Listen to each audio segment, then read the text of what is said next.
Thank you very much for allowing me to share my stories with you tonight.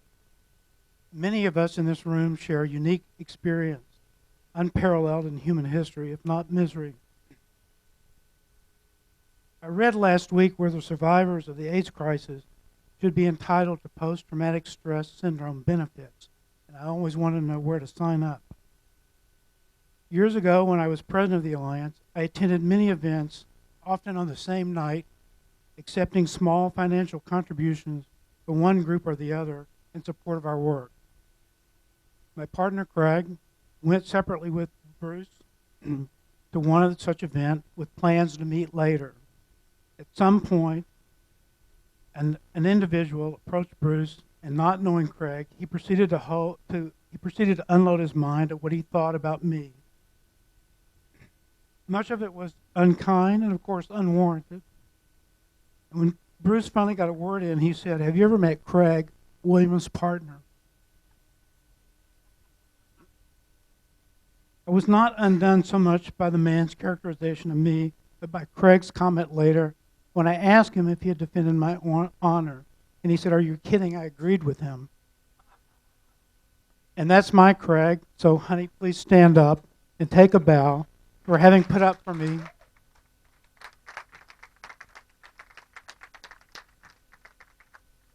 For these 39 years. If you feel the need to compliment me, tell me directly, and if you want to criticize, Craig's over there. Also with us tonight is our daughter Stephanie, who was introduced to activism at a very early age, stuffing envelopes, licking stamps, and attending gay rights events. I would also like to recognize our young friends from Washington, Drew, Bill, and Matt. They have accepted that something happened during the AIDS crisis, even if they do not understand it, and I don't think I understand it either. As for Sherry, it would be unprofessional of me to praise her and unethical of her to accept it. Reporters always have to remain objective. Whatever words she wrote in those days caused unkind words to be said about her. The pressure on her to shade the truth was enormous. She will tell you that such abuse comes with the territory, but that doesn't make the hurt less or the emotional bruises more shallow. This Dallas way is very important. I'm very grateful to George and Jack and to Bruce and Don and Mike England and many of the other members of the board and members. We have no blueprint or history of how to respond to AIDS, so this is a validation of our experiences and lives lost. Generations that follow should know not only how we struggled, but how and why. How our government turned its back on us for more than 10 years. Generations should know that our friends lost their most productive years as well as their lives. They should know about the dreams that were never realized, the potential never met, and the family's arms that will never embrace them again. We failed to find a cure, but we managed to buy time and save lives. Those of us who survive and bear these scars know that it can happen again, and we must not let it. I try to dilute my bitterness with a dose of gratitude, knowing that I was very fortunate to have had these experiences and being involved with the abbreviated lives of many friends. So I want to talk about the media response, and Sherry has already answered some of this better than me. But until AIDS came along, I really don't think we were on the radar of most news organizations in Dallas. But when we did get noticed, they became our de facto guardian against injustice, abuse, and truth. In addition to Sherry, there were other reporters whose interest in our activities probably helped save lives by spreading the words about how AIDS was and wasn't transmitted. Brad Watson, Scott Pelley, Bob Ray Sanders, John McKay, Gloria Campos, Jim Fry, Byron Harris, and Clarice Tinsley were among the reporters who covered our demonstrations, protests, news conferences, and actions. In the beginning, we gained attention through the chalking of outlines of persons who had died of AIDS on the City Hall Plaza.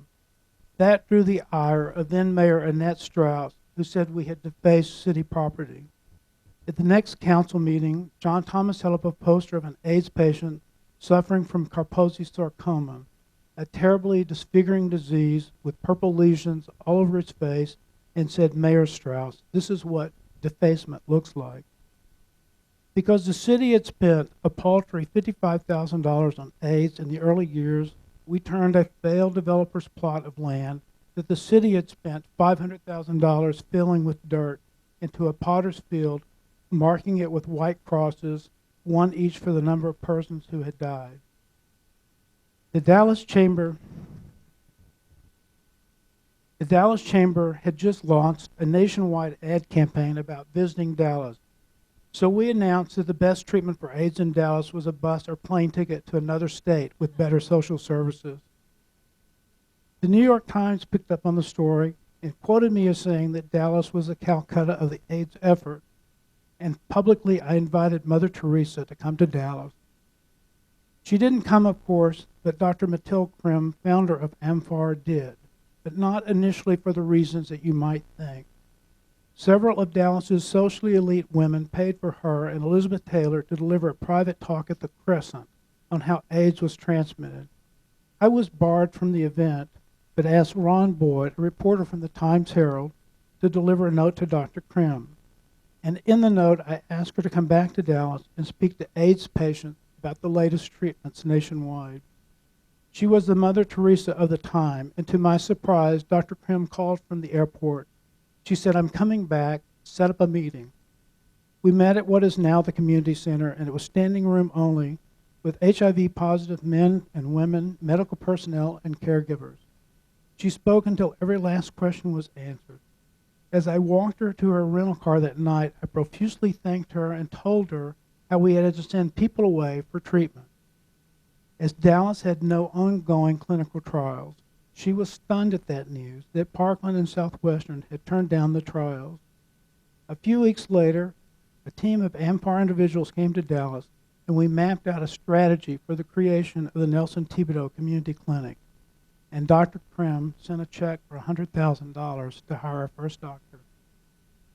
When American Airlines' health insurance carrier wouldn't pay the center for the life-saving aerosolized pentamidine mistreatment that Nurse Penny delivered, we held a demonstration inside the DF terminal on Thanksgiving Eve with American flight attendants in uniform, wearing rubber gloves and face masks. Within a week, we had the check for those treatments.